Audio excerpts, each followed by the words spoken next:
Good morning student. जैसा कि कल हमने लास्ट क्लास में परावर्तन से संबंधित कुछ चीज़ें हमने सीखी थी, तो वो वीडियो आज आपकी डाल दी जाएगी। बाकी आज सेकंड जो इसका आगे का जो पार्ट है उसकी डिस्कस कर लेते हैं उसके बारे में। तो जो कल का लास्ट टॉपिक था वो था आपका परावर्तन के जो आपके नियम होते हैं और उन नियमों के आधार पे आप कैसे कैसे उनके किरण चित्र बनाओगे, वो सारा हम आज एक बार रिवाइज कर लेते हैं। तो पहला है परावर्तन के नियम, दूसरा है कार्टेशियन परिपाटी, तीसरा है किरण चित्र बनाना। तो परावर्तन के नियम में हमने दो नियम पढ़े थे। तो दोनों नियमों में पहला नियम था कि जब कोई भी जो आपका आपतित किरण जो होती है और अभिलंब, और तीसरा होता है आपका परावर्तित किरण, तीनों ही आपके क्या होते हैं, एक ही तल में स्थित होते हैं। और दूसरा नियम हमने पढ़ा था कि आपतन कोण का जो मान होता है वो परावर्तन कोण के हमेशा क्या होता है, इक्वल होता है। तो ये आपके दो नियम थे उस परावर्तन के नियमों में। उससे एक आगे का जो टॉपिक था वो था किरण चित्र बनाने के नियम।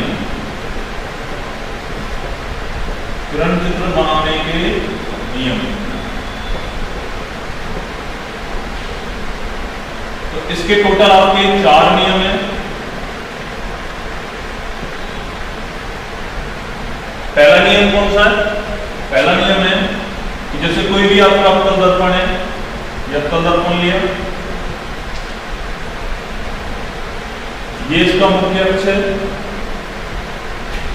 जो कि बिल्कुल सेंटर से गुजरता है, जिसको हम ध्रुव बोलते हैं।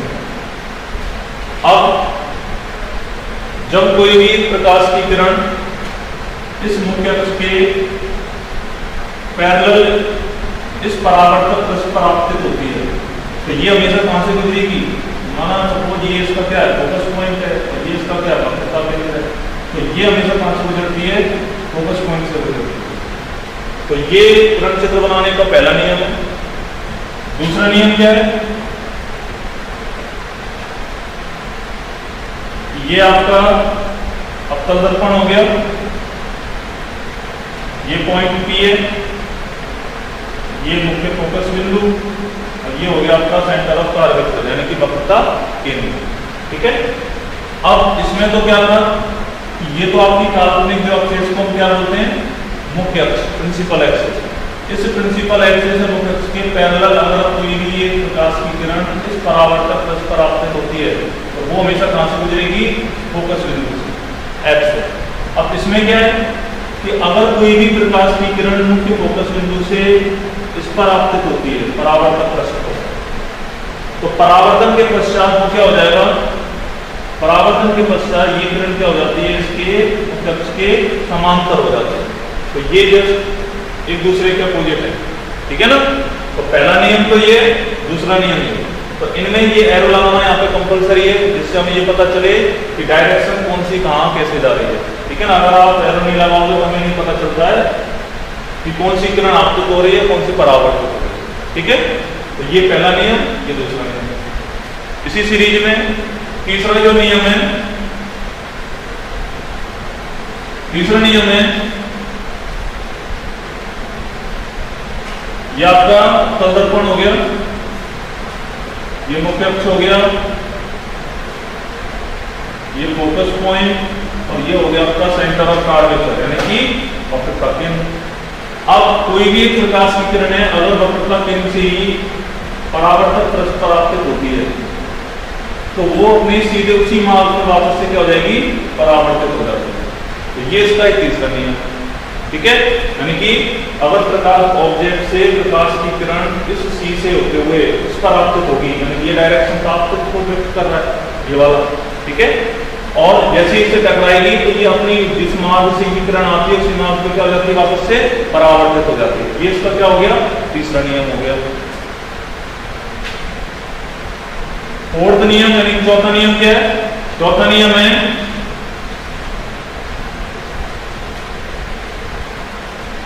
कि जब कोई प्रकाश की किरण पॉइंट P यानी कि ध्रुव पर आपतित होती है, एक एंगल बनाते हुए। ठीक है ना। तो यहाँ पे कोई एक एंगल है, तो यहाँ पे ये तो क्या हो रही है, आपतित हो रही है। अब इससे परावर्तित होगी सममित रूप में, यानी कि समान एंगल पे ये क्या हो जाएगी, परावर्तित हो जाएगी इस रूप से। और यहाँ पे जो एंगल है वही एंगल का मान हो जाएगा, ठीक है ना। तो ये इसका सपोज एफ पॉइंट और ये कौन सा हो गया, सी पॉइंट। तो इस तरीके से आप किरण चित्रों को इसमें बना सकते हो। तो ये 4 नियम है, ये फर्स्ट नियम, ये सेकंड नियम, या कोई सा भी नियम आप ऐसे भी यूज कर सकते हो, ठीक है ना। तो ये आपकी कल की जो लास्ट क्लास थी उसका लास्ट टॉपिक था। उससे आगे का जो टॉपिक है वो है आपका एक इंपॉर्टेंट टॉपिक, जिसको हम बोलते हैं कार्तीय चिन्ह परिपाटी।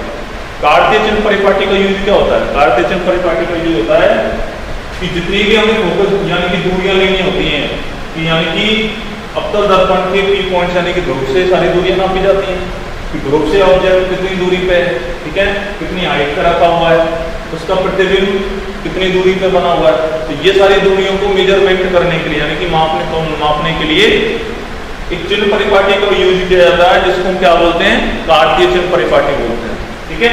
अब उसमें भी कुछ आपके नियम है, तो वो नियम क्या है वो आपको थोड़ा याद रखना है। जैसे ये अवतल दर्पण हो गया,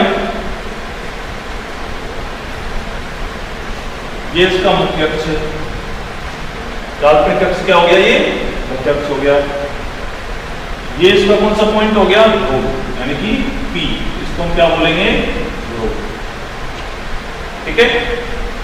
क्योंकि ध्रुव से ही सारी दूरियों को हम क्या करते हैं, मेजरमेंट करते हैं कि यहाँ से कितनी दूरी का ऑब्जेक्ट है, उसकी इमेज किधर बन रही है, उसकी दूरी कितनी है, आएगा समझ में। अब आगे का क्या काम है कि अगर कोई प्रकाश की किरण आपतित किरण की डायरेक्शन में ऐसे इस रूप में ऐसे आपतित हो गई है, आपतित किरण की दिशा, अगर वो इस यहां से इधर की तरफ जा रही है ऐसे, तो वो हमेशा लेनी है हमें धनात्मक। वो कैसे लेनी है बेटा, धनात्मक। अब जैसे ही पे ये किरण जो आपतित किरण है इस परावर्तक पृष्ठ पर टकराती है, टकराने के बाद क्या होगा, परावर्तन होगा। तो परावर्तन होगा तो उसकी डायरेक्शन कैसे हो जाएगी, अपोजिट हो जाएगी, चेंज, यानी कि इस डायरेक्शन में। अगर आपकी परावर्तित किरण की ये डायरेक्शन है, परावर्तित किरण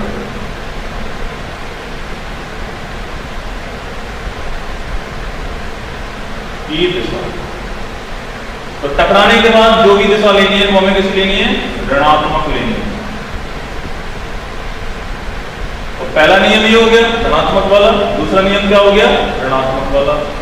तीसरा नियम क्या है, अगर ऑब्जेक्ट इस वाले अक्ष के ऊपर की तरफ है यानी कि ऐसे यहां तक, तो यहां से लेके यहां तक की ये वाली जो हाइट होती है वो कैसे लेनी है हमें, धनात्मक। ये इसका तीसरा नियम हो गया, ठीक है। और चौथा नियम क्या है कि अगर इमेज आपकी नीचे की तरफ बनती है इस अक्ष के, ये वाली, तो ये वाली डायरेक्शन हमें किस लेनी है, ऋणात्मक। तो इस तरीके से इन चीजों से हम क्या मेजरमेंट करते हैं कि ऑब्जेक्ट कितनी दूरी पे है, ठीक है ना, और इमेज उसकी कितनी दूरी पे बनती है। तो इस पूरी चिन्ह परिपाटी को हम बोलते हैं कार्तीय चिन्ह परिपाटी। तो ये आपको याद रखना है, ठीक है ना। अब तो एक तो आपके किरण चित्र बनाने के नियम और एक आपको कार्तीय चिन्ह परिपाटी, इन दोनों का ये यूज होता है, उपयोग होता है, वो आपको किरण चित्र बनाने के काम आते हैं। जैसे कि आपने 10th क्लास में पढ़े होंगे, विभिन्न कंडीशन होती हैं, कितनी होती है कि कोई वस्तु अनंत पे है, कोई वस्तु F पे है, कोई वस्तु अनंत और C के मध्य रखी हुई है। तो आपने 6 कंडीशन अवतल दर्पण की पढ़ी होंगी और 2 कंडीशन किसकी पढ़ी होंगी, उत्तल दर्पण की, ठीक है ना। तो उनको हम आज डिस्कस करने वाले हैं। इसके आगे बहुत ही अच्छा टॉपिक है और आपको समझ में आएगा क्योंकि आप पहले से पढ़ चुके हो, तो थोड़ा रिवाइज भी हो जाएगा। तो देखते हैं,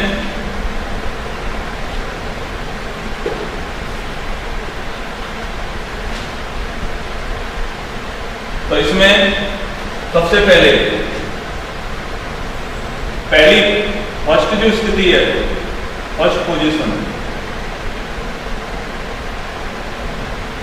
यहां लिख सकते हैं किरण चित्र बनाना, अवतल दर्पण से किरण चित्र बनाना।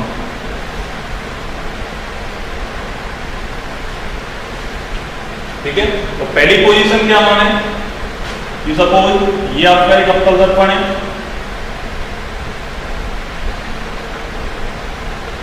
ठीक है। ये आपका कौन सा पृष्ठ कहलाएगा अंदर वाला, परावर्तक पृष्ठ, और बाहर वाला जो उभरा हुआ पृष्ठ है वो कौन सा होता है, हमेशा पॉलिश सरफेस, ठीक है ना। अब इस पॉलिश को आप सिल्वर पॉलिश भी कर सकते हो, निकल की भी कर सकते हो, वो पॉलिश है। इसे हम आगे देखते हैं। अब इसका जो काल्पनिक यानी कि जो सेंटर से गुजरेगा ये इसका क्या बन गया बेटा, काल्पनिक अक्ष बन गया, यानी कि मुख्य अक्ष। ये बिंदु P है, ठीक है। अब पहली स्थिति क्या है, फर्स्ट पोजीशन यानी लिखेंगे जब वस्तु अनंत पर स्थित है, अनंत पर स्थित है, ठीक है। तो पहली कंडीशन है। अब जब कोई वस्तु अनंत पर स्थित होती है तो उसका जो प्रतिबिंब बनता है वो कहां पे बनता है, फोकस पॉइंट पे। कहां से बनता है, फोकस बिंदु पे, ठीक है ना। तो सपोज अब इस वाले दर्पण से दर्पण जो एरिया होता है वो क्या है, अनंत हो गया। अनंत का हमें कोई दूरी का अंदाजा तो होता नहीं है, ठीक है ना। कि सपोज यहाँ पे कोई आपका एक क्या है, ऑब्जेक्ट है ऐसे। अब इसको सपोज माने F पॉइंट, इसको मान लें जैसे C पॉइंट मान लिया। अब एक बिंदु से हमेशा इसमें क्या होता है, दो किरणें आप रिप्रेजेंट कर सकते हो, ठीक है ना। तो एक को मैंने किया जैसे कोई भी किरणें F से पास हो रही है ऐसे, F से क्या हो गई पास, तो नियम के अनुसार वो उसका क्या होगा, परावर्तन के पश्चात इस मुख्य अक्ष के क्या हो जाएगा, समांतर हो जाएगी। तो ये क्या हो गई, सपोज यहाँ पे समांतर हो जाती है, ठीक है ना। और दूसरी किरण को हम लें तो उसको हम कैसे ले सकते हैं, तो दूसरे नियम से, या तो आप इसके पैरेलल ले लो तो वो कहां से गुजरेगी, F से गुजरेगी। इसका मतलब, या फिर आप क्या कर सकते हो, यहां से वक्रता केंद्र C से उसको गुजारोगे तो उसी मार्ग पे वो क्या हो जाएगी, स्थापित हो जाएगी, यानी परावर्तित हो जाएगी। तो यहां से भी आप गुजार सकते हो। तो ये तो क्या हो गया आपका आपतन हो रहा है, और इसके बाद परावर्तन कैसे होगा, ऐसे होगा नहीं होगा। इसका मतलब यहाँ पे ये जो दोनों लाइनें कट रही हैं इस तरीके से, ठीक है ना। तो यहाँ पे इसका क्या बन जाएगा, प्रतिबिंब बन जाता है, इमेज बन जाती है। ये केवल बहुत ही छोटा सूक्ष्म प्रतिबिंब बनता है, केवल दिखाने के पर्पज से थोड़ा सा मैंने इसको बड़ा करके लिखा है, ठीक है ना। तो ये तो अनंत कंडीशन हो गई। तो इसका जो प्रतिबिंब है वो कहां पर बनेगा, यहाँ पे फोकस बिंदु F पे। तो इससे भी थोड़ा छोटा बनता है, लेकिन स्पष्ट दिखाने के लिए केवल मैंने यहाँ पे थोड़ा बढ़ा लिया। तो ये तो कंडीशन हो गई। तो इसको हम लिखेंगे कैसे, प्रतिबिंब मुख्य फोकस बिंदु पर बनता है,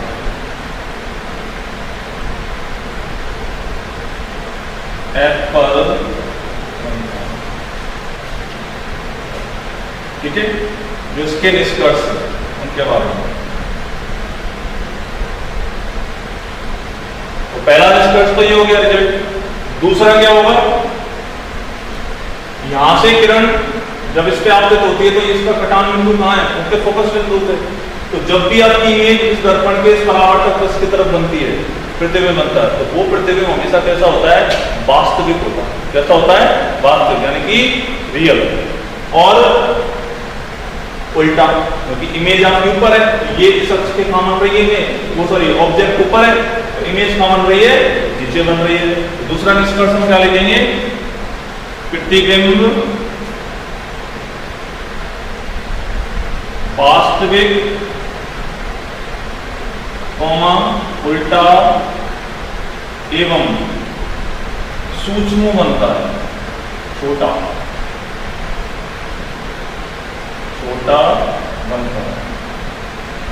तो इस तरीके से हम इसके रिजल्ट को लिख सकते हैं, निष्कर्ष, ठीक है ना। तो ये तो इसकी ऐसे फर्स्ट कंडीशन है कि जब वस्तु अनंत पे है तो उसका जो प्रतिबिंब बनेगा वो कहां पे बनेगा, हमेशा मुख्य फोकस बिंदु पे। पहली कंडीशन है, आपको याद आ गया होगा। ऐसे ही दूसरी कंडीशन, और जैसे अनंत पे लिया, दूसरी कंडीशन आपकी कौन सी है, जब वस्तु आपकी अनंत एवं वक्रता केंद्र C पर स्थित है। अनंत तो ये हो गया, ठीक है ना, अनंत एवं वक्रता केंद्र कौन सा हो गया, C। अब इन दोनों को हम क्या करें, मध्य में कर दें, ठीक है ना। तो दूसरी कंडीशन हम देखेंगे, लिख सकते हैं जब वस्तु अनंत एवं वक्रता केंद्र C के मध्य स्थित है।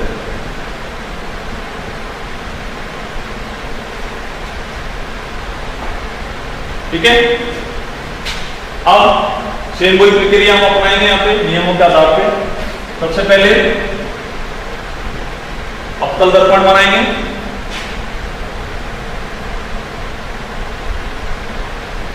अवतल दर्पण बना दिए, इसका मुख्य अक्ष बनाओ। मुख्य अक्ष हो गया, ये पॉइंट हो गया इसका P। P को हम क्या बोलते हैं, ध्रुव। ठीक है, अब ये सपोज इसका क्या है, F बिंदु है, ये इसका सेंटर ऑफ कर्वेचर हो गया, यानी कि वक्रता केंद्र हो गया। अब ऑब्जेक्ट हमें कहां रखना है, अनंत एवं C के मध्य। तो अनंत इधर का एरिया हो गया, तो अनंत सपोज ये मान लो, अनंत और C इसके मध्य हो गया। इसको नाम दे दो, जैसे A, इसका नाम दे दो B। ठीक है, अब कैसे, अब नियम हमारे क्या कहते हैं कि अगर हम कोई भी एक प्रकाश की किरण इस मुख्य अक्ष के समानांतर लेते हैं, मुख्य अक्ष के समानांतर लेते हैं, तो वो कहां से गुजरेगी, F से। इसको आप F से गुजार दो, नियमों के अकॉर्डिंग चल रहे हैं, ठीक है ना। और अगर कोई भी किरण F से गुजरे तो क्या होगा, वो मुख्य अक्ष के क्या हो जाएगी, पैरेलल हो जाएगी, समानांतर हो जाएगी। तो एक दूसरे के अपोजिट है दोनों ही नियम, ऐसे आप इसको बना सकते हो। तो देखो F से गुजारा, तो ये क्या हो जाएगा, इसके समानांतर। अब ये दोनों जो रेखाएं ये कहां कट रही हैं, C व F के मध्य कट रही है ना। तो इसका मतलब इमेज जो बनेगी वो आपकी यहां बनेगी। आया समझ में। अब देखो वही नियम यूज हो रहे हैं। तो चारों नियम आपके बहुत ही कैसे होते हैं, इंपोर्टेंट है। तो उन नियमों को आपको याद रखना है। अब जैसे हमने यहाँ पे एरो की साइड क्या दिया है, A, नीचे की साइड क्या दिया है, B। तो यहाँ पे एरो कहाँ है, नीचे। तो यहाँ पे करेंगे बेटा A डैश, यहाँ पे कर देंगे B डैश। अब हमें ये पता चल गया कि A भी तो आपका ऑब्जेक्ट है, यानी कि वस्तु है, वस्तु को हम बिंब भी बोलते हैं। और A डैश B डैश क्या है आपका, प्रतिबिंब बन गया, इमेज बन गया। ठीक है ना। अब इसका हम निष्कर्ष लिख सकते हैं। तो निष्कर्ष हम कैसे लिखेंगे, वही सेम।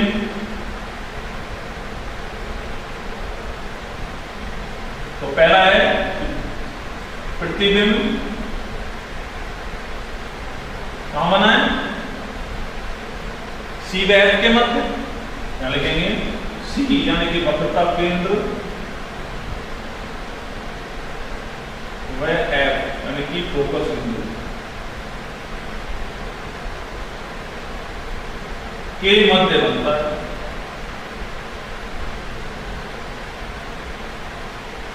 ये पहला निष्कर्ष हो गया।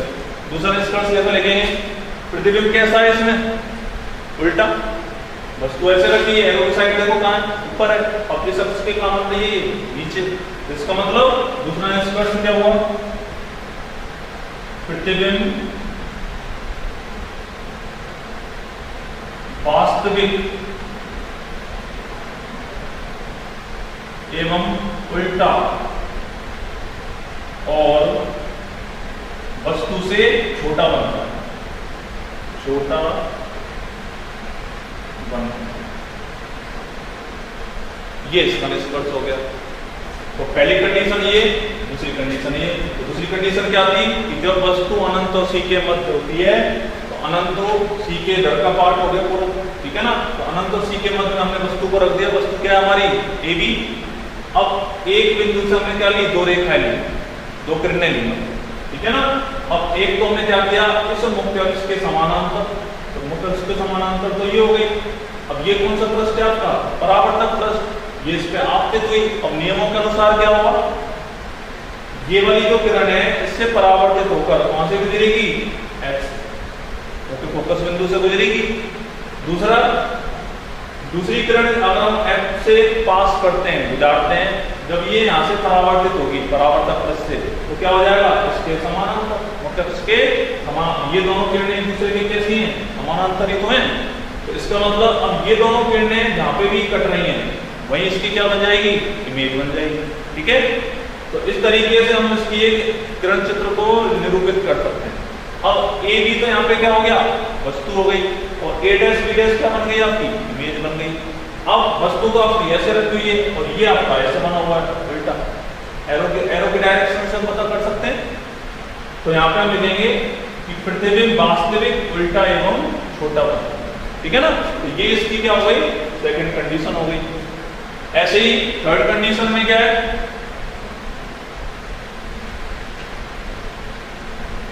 पहले हमने अनंत पे लिया, तो अनंत तो सी पे लिया, अब हम लेते हैं कि वस्तु जब सी पर ही उपस्थित है। ठीक है ना, तो देखते हैं क्या होता है। थर्ड है, जब वस्तु सी, सी का मतलब क्या हो गया, वक्रता केंद्र पर स्थित है। ये थर्ड कंडीशन हो गई इसकी।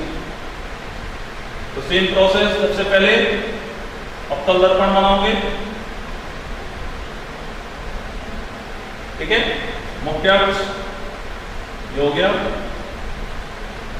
ये पॉइंट P है, यहां से मेजरमेंट करते हैं दूरियों को। अब ये सपोज आपका F पॉइंट है, फोकस पॉइंट, और ये हो गया C पॉइंट। कंडीशन क्या है, जब वस्तु C यानी कि वक्रता केंद्र पर स्थित है, तो वक्रता केंद्र है आपका यहाँ, तो वस्तु को आप यहाँ पर निरूपित कर दो। ठीक है, ये A, इसको नाम दे दिया B, तो A भी आपका क्या बन गया, ऑब्जेक्ट बन गया ना। अब सेम अकॉर्डिंग टू नियम, जो नियम है इसके उनके अनुसार चलना है हमें। सबसे पहले पहला नियम लें, जैसे इसके पैरेलल यानी समांतर, मुख्य के समांतर, तो वो कहां से गुजरेगी, F से, F से गुजार दिया। और आप कोई सा भी नियम लें, यहां से दूसरी किरण लें, तो दूसरी किरण को जैसे हमने क्या किया, P पे गुजारो, तो P से क्या होगा, सममित रूप से वैसे, तो ऐसे भी आप कर सकते हो। P पे हमने क्या किया, उसको आपतित करवाया, तो सममित रूप से समान एंगल पे क्या हो जाएगा, यहां से परावर्तित हो जाएगा ऐसे। अब इसकी जो इमेज बनती है वो हमेशा यही बनती है, सी पे। इसको डायरेक्शन में आप कर सकते हो ऐसे।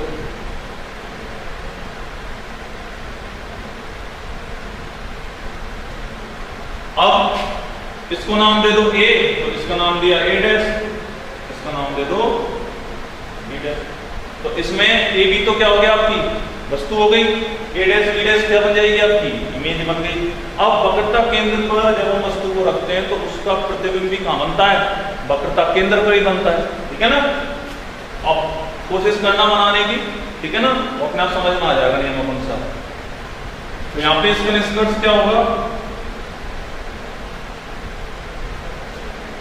पहला, प्रतिबिंब वक्रता केंद्र पर ही बनता है, C पर बनता है। ठीक है, और दूसरा क्या है, अब देखो जितनी साइज इसकी होती है इसमें ऑब्जेक्ट की, उतनी साइज जितनी इसकी होगी इमेज की। और यहां लिखेंगे प्रतिबिंब वस्तु के समान होता है, वस्तु के बराबर, वास्तविक एवं उल्टा बनता है। यानी कि A भी जितना यहां बनता है उतना ही ये क्या बनेगा, आपका A डैश B डैश। ठीक है ना। दूसरी चीज जैसे मैंने अभी बताया कि परावर्तक पृष्ठ के घर बन रही है इमेज, तो इसका मतलब वो कैसी होगी, वास्तविक। अगर ये घर बनती सपोज, तो वो हमेशा हमें मिलती हुई प्रतीत होती है, वो कहने हैं, तो वो हमेशा इमेज होती है आभासी, वर्चुअल। ठीक है ना। तो आपकी जो 6 कंडीशन है उसमें हमें आभासी प्रतिबिंब मिलता है। ठीक है ना, वो देखेंगे। बाकी एरो की डायरेक्शन देखनी है हमें, एरो ऊपर है, एरो इसमें नीचे है, तो प्रतिबिंब कैसा बन गया आपका, उल्टा। ठीक है ना। तो इस तरीके से हम इसकी थर्ड कंडीशन को निरूपित कर सकते हैं। अब सी पर हमने इमेज वो ऑब्जेक्ट को रखा, अब हम ऑब्जेक्ट को कहां रखेंगे, सी व एफ के मध्य। कहां पर रखेंगे, सी व एफ के मध्य। अब एक चीज आपको याद रखनी है, देखो कंडीशन नंबर 2, हमने यहाँ पर वस्तु को कहां रखा था, अनंत और सी के मध्य रखा था ना, तो इसकी इमेज कहां बन रहेगी, सी व एफ के मध्य। अब हमें करना क्या है, इसका रिवर्स करना है उल्टा, कि सी व एफ के मध्य तो आपको क्या रखनी है, वस्तु का इमेज कहां बनेगी, अनंत और सी के मध्य। ठीक है ना। ऐसे आप इन कंडीशन को याद रख सकते हैं।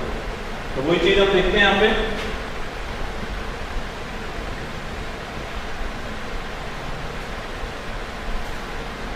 तो फोर्थ कंडीशन है, जब वस्तु वक्रता केंद्र सी व फोकस बिंदु एफ के मध्य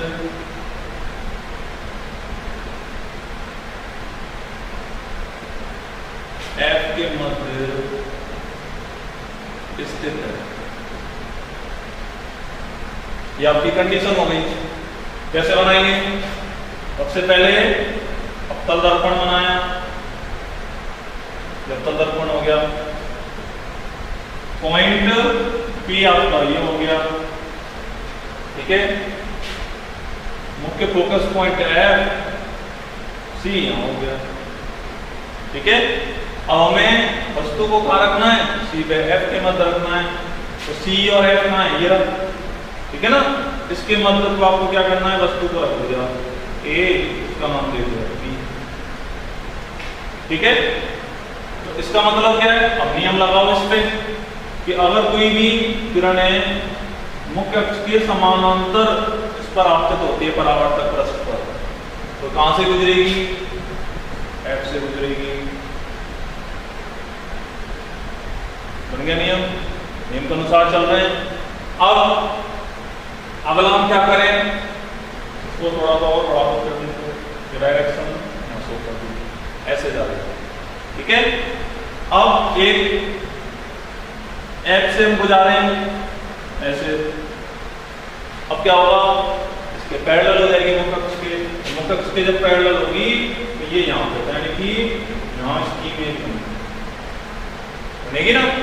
अब एरो डायरेक्शन कहाँ है, ए ऊपर है, यहाँ लिखो ए डैश, यहाँ क्या लिख देंगे। अब ये सी पॉइंट है, ठीक है ना। अब मैंने क्या था, सी से इधर का एरिया कौन सा होता है आपका, अनंत वाला होता है, होता नहीं होता है।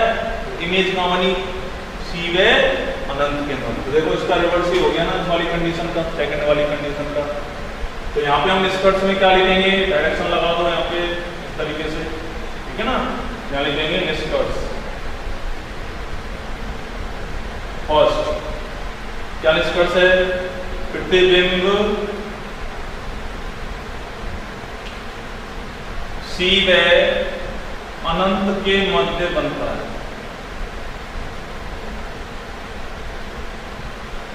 ठीक है। और दूसरा निष्कर्ष क्या होगा, दूसरा होगा, दो तो कॉमन है, एक तो वास्तविक बना है, दूसरा उल्टा बना है, लेकिन इसमें इमेज कैसी होगी, बड़ी होगी। क्या होगी, बड़ी होगी। यहां लिखेंगे प्रतिबिंब वास्तविक कॉमा उल्टा एवं वस्तु से बड़ा होना।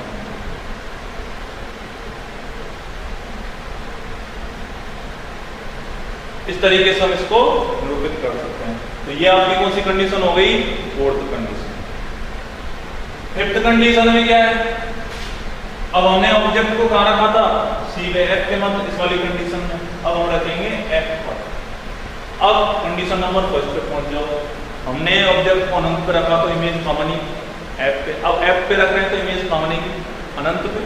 सीधा से उसका अपोजिट हो गया ना, जैसे ये वाली दोनों कंडीशन एक दूसरे के अपोजिट है, ऐसे ही फर्स्ट वाली और फिफ्थ वाली ये कंडीशन एक दूसरे के क्या हो जाएंगी, अपोजिट हो जाएंगी, ठीक है। तो देखते हैं, तो ऐसे आप इसको याद रख सकते हो। फिफ्थ कंडीशन है जब वस्तु फोकस बिंदु F पर स्थित है। हमें कहा रखना है? फोकस बिंदु F पर, वस्तु को रखना है AB को। तो सबसे पहले वही सेम कंडीशन, दर्पण बना लिया, मुख्य अक्ष ये पॉइंट P। अगर ये पता है तो हमारा जो मिस्टेक होने का चांस है वो थोड़ा कम रहता है, ठीक है ना, कि पॉइंट P कहाँ पे, इसका मुख्य अक्ष कहाँ से गुजरेगा।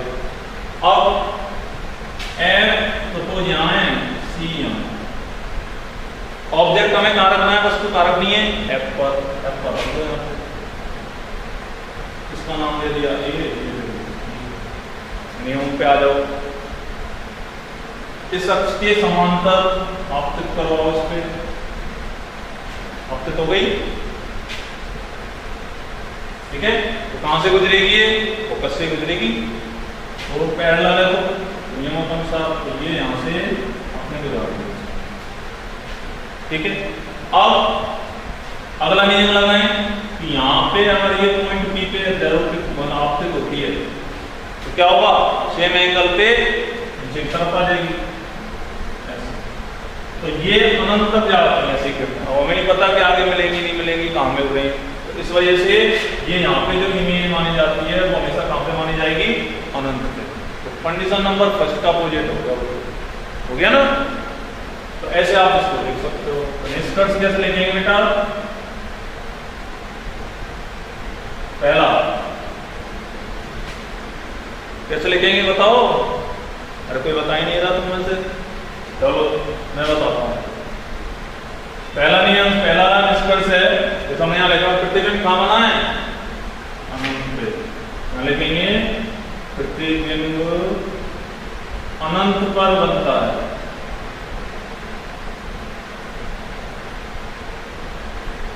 पहला रिजल्ट हो गया इसका। दूसरा नियम बता, नहीं आया, चलो बता देखो। दूसरा है अनंत पे बन रहा है, इससे मतलब बड़ा होगा वस्तु से, और लिख देंगे प्रतिबिंब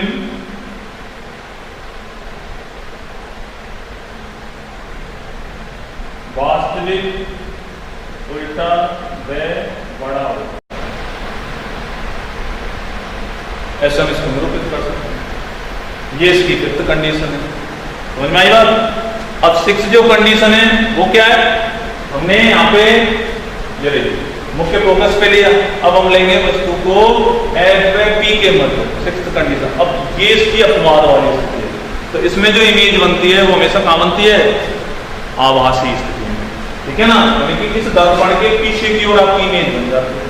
अरे बात समझ में, चलो देखते हैं।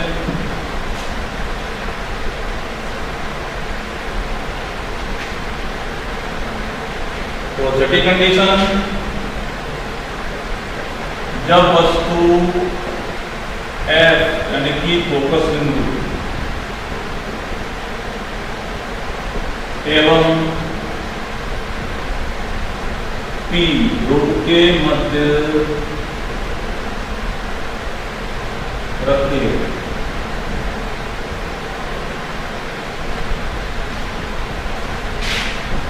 ठीक है। अब क्या करना है, सबसे पहले चलो बना के दिखाओ कैसे बनेगी, दिखाओ जल्दी से, चलो देखो। तो ये अवतल दर्पण, ये मुख्य अक्ष, बिंदु P यहाँ हो गया, F यहाँ हो गया, C यहाँ हो गया ना। वस्तु को कहाँ रखना है, F व P के मध्य, तो कहाँ हो गया, यहाँ हो गया, इसको नाम दे दो A, इसको नाम दे दिया B। अब नियम लगाओ, नियम कैसे लगाएंगे, इसके पैरेलल इस पे आपतित करवाओ, समांतर अक्ष के पे कहाँ से गुजरेगी, F से, इसको आप ऐसे रिप्रेजेंट कर सकते हो, ठीक है ना। अब इसी पॉइंट से अगर हम सी से आपतित करवाएं ऐसे, ये तो आपतित हो रही है, ठीक है ना, तो इसी मार्ग पे होगी, तो इसी इन्हीं किरणों को हम क्या करेंगे, आगे बढ़ा देंगे, क्योंकि इधर तो ये मिलेंगी नहीं, तो इन्हीं किरणों को जब हम ऐसे मिलती हुई यहाँ पे ये क्या हो जाएंगी, प्रतीत हो जाएंगी पीछे की तरफ। इमेज जो बनती है वो हमेशा कहाँ बनेगी, दर्पण के पीछे की तरफ, ठीक है ना, तो दर्पण के पीछे की तरफ तो इमेज आपकी यहाँ बनेगी। तो यहाँ पे आप लिख सकते हो ए डैश, लिखोगे आप बी डैश, ठीक है ना, ऐसे। अब निष्कर्ष हम कैसे लिख सकते हैं,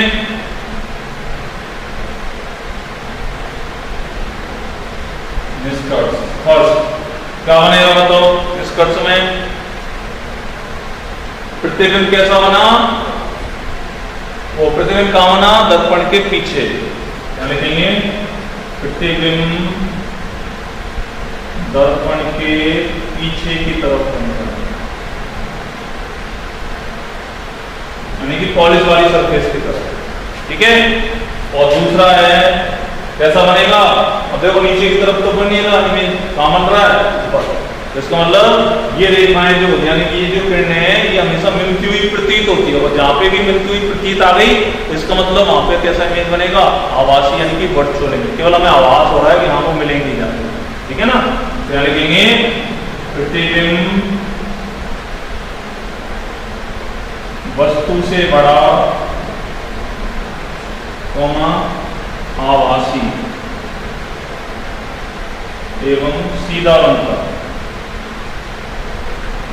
सीधा क्यों बना, कि ऑब्जेक्ट आपका ऐसे रखा हुआ है, इधर एरो इधर है, इधर है, ठीक है ना। तो इस तरीके से आप इसको यहाँ पे रिप्रेजेंट कर सकते हो। तो एक बार फिर दोबारा समझ लो इस चीज को, ये इंपॉर्टेंट है, ये एग्जाम में पूछ ली जाती है। सबसे पहले हमने क्या किया, एक अवतल दर्पण लिया, अवतल दर्पण का ये परावर्तक पृष्ठ का ये पॉलिश सरफेस होगी, ठीक है। अब हमने ऑब्जेक्ट को जो लिया है वस्तु को, वो एफ पी के मध्य लिया, ठीक है ना। तो एफ पी ये हो गए दोनों पॉइंट, इसके बीच में ए भी हमने क्या रख दी, वस्तु रख दी, बिंब रख दिया। अब नियम नंबर जो फर्स्ट है वो क्या था, कि अगर कोई किरण मुख्य अक्ष के समांतर इस परावर्तक पृष्ठ पर आपतित होगी तो वो हमेशा कहां से गुजरेगी, एफ से। तो इसको हमने एफ से गुजार दिया, बन गई ना। और इसमें दूसरा नियम हमने क्या लगाया है, कि यहाँ से अगर कोई किरण वक्रता केंद्र सी से होकर जाती है तो वो कहां से हो जाएगी, अपने मार्ग पे वापस सी से ही उसी मार्ग पर आ जाती है। अभी किरणें इधर तो कहीं मिलेंगी नहीं, तो इनको हम क्या करेंगे, पीछे की तरफ मिलता हुआ प्रतीत कर देंगे ना। तो इस वजह से इसकी जो इमेज बनती है, प्रतिबिंब जो बनता है वो हमेशा कैसा बनेगा, आभासी, यानी मिलती हुई प्रतीत हो गई, डॉटेड शेप में इसको बना देंगे। तो ए डैश और ये क्या बनेंगे आपका बी डैश। और ऑब्जेक्ट तो आपको इतना है, बस इतनी है, इमेज कितनी हो गई, इतनी बड़ी हो गई। तो इसका हम क्या बना सकते हैं, निष्कर्ष बना सकते हैं। पहला निष्कर्ष बना, प्रतिबिंब दर्पण के पीछे बनता है, और दूसरा क्या बन गया, प्रतिबिंब वस्तु से बड़ा, बड़ा है ए बी के कंपैरिजन में। आभासी, आभासी क्यों है, क्योंकि ये मिलता हुआ प्रतीत हो रहा है। अगर ये इमेज धरी बनती कहीं ना कहीं तो वो कैसी होती, वास्तविक होती और उल्टी होती, लेकिन यहाँ पे वास्तविक उल्टा तो है नहीं है। ये क्या है आपका, आभासी एवं सीधा, क्योंकि ये इधर है, एरो वाली साइड ऊपर ही है, इधर भी एरो वाली साइड ऊपर है, तो इसलिए हम इसको ऐसे रिप्रेजेंट कर सकते हैं। तो ये 6 जो कंडीशन है वो मुख्य रूप से एग्जाम में पूछ ली जाती है, ठीक है। तो ये सारी चीजों को आज आप बना कर देखोगे, ठीक है ना, और किरण चित्रों को बना कर देखोगे। लास्ट जो क्लास है उसमें आज भी मैंने रिपीट किए नियमों के अनुसार आप सारा वर्क आपको पढ़ना जरूर है, नहीं पढ़ोगे तो कोई फायदा नहीं है, हमारी मेहनत बेकार है, आपकी भी मेहनत बेकार होगी। तो इसलिए अब बहुत टाइम निकल गया, 4 महीने गुजर गए, सिलेबस कैसे कैसे होगा हम ही जानते हैं, जब स्कूल कब खुलेंगे क्या है अभी कुछ पता नहीं है, ठीक है ना। तो जो भी यहाँ पे आपको दिया जा रहा है आप उसी से अपनी पढ़ाई सुचारू रूप से चालू रखें, जिससे आपको कोई कमी ना हो। अगर कोई प्रॉब्लम आती है तो चैप्टर के एंड में आपको वो सारी प्रॉब्लम आप हमें लिख सकते हो, ठीक है ना। थैंक यू एंड धन्यवाद।